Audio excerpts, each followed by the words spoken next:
The most important things humanity is working on, it's more profound than electricity or fire.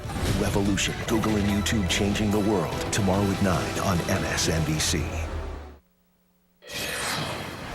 Welcome back. I'm David Gura. Turning now to the Russia investigation and reports that the president considered firing special counsel Robert Mueller in June of last year as he looks into Russia's role in the presidential election. The president dismissing the reports as fake news and denying that he considered firing Mueller. But take a listen to what a friend of Trump's, Newsmax CEO Chris Ruddy, told PBS that June.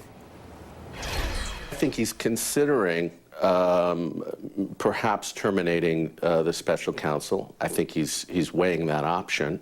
I mean, Robert Mueller, there's some real conflicts. He comes from a law firm that represent members of the Trump family. He interviewed the day before, a few days before he was appointed special counsel, with the president, who was looking at him potentially to become the next FBI director.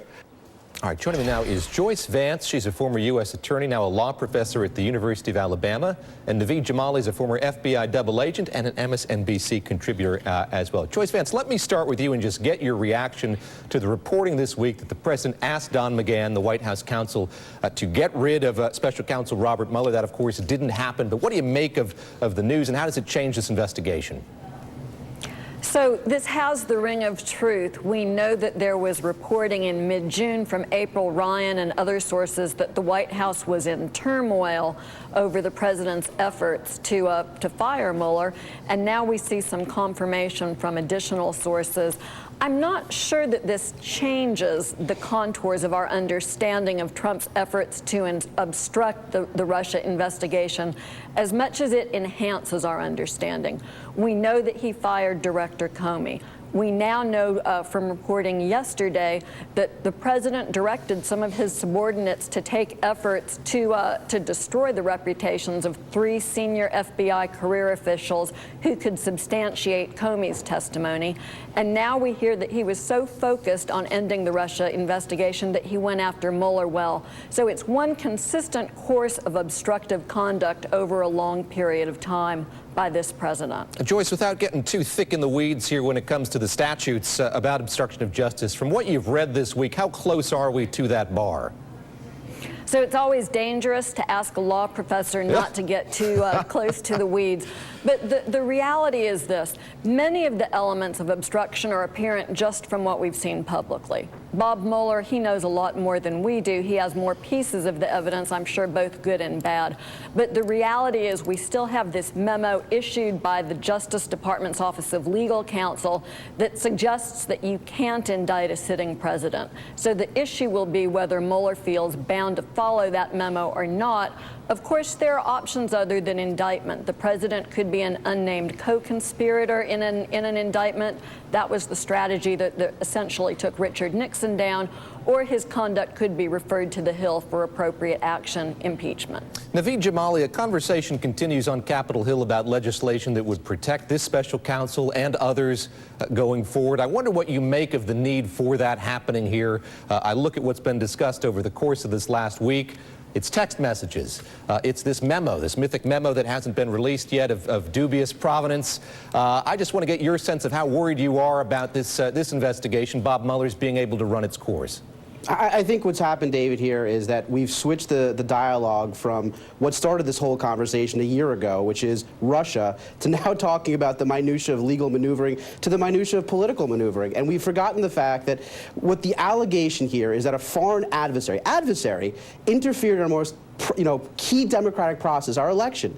The American public owes an answer to that question, and that's where this investigation started. So we've somehow pivoted, and in large part because of the action of Donald Trump and the Republicans, we've pivoted into now forgetting about that and talking about obstruction of justice, money laundering with Manafort, and a whole host of really crimes that have nothing to do, alleged crimes that have nothing to do with Russia. So look, I see a lot of political pandering. The reality is if Bob Mueller was fired today, it probably wouldn't change the course of investigation. Either someone else would replace him. There's an investigation going. It's not going to end. The ability of Donald Trump, the president, to actually interfere or stop that investigation at this point, I think the train is coming down the tracks, and it's going to be pretty hard for him to physically stop it. Joyce, last question to you here about the specter that's been raised here of President Trump sitting down to answer some questions of Bob Mueller and his team, how he might do that, a lot of that getting hammered out Of course, as the president left for Davos, he fielded some questions about that. Evidently, the White House thinks there was some misapprehension among reporters of what the president had to say. How essential is that, as you see this investigation playing out, that we get the president sitting down with Bob Mueller or with his associates to answer questions? Mueller won't end this investigation until he's had a chance, or one of the people on his team has had a chance to question the president. And Mueller really holds all of the cards here, but I think he doesn't want to force a confrontation in courts. What he wants is to get the president on record answering questions that he needs. And I really agree with Naveed on this point. It's become so easy for us to lose sight of the fact that when Rod Rosenstein did the initial special counsel grant, it was primarily to investigate Russian efforts to influence our election. Bob Mueller hasn't forgotten that, and so this investigation starts there, it will end there.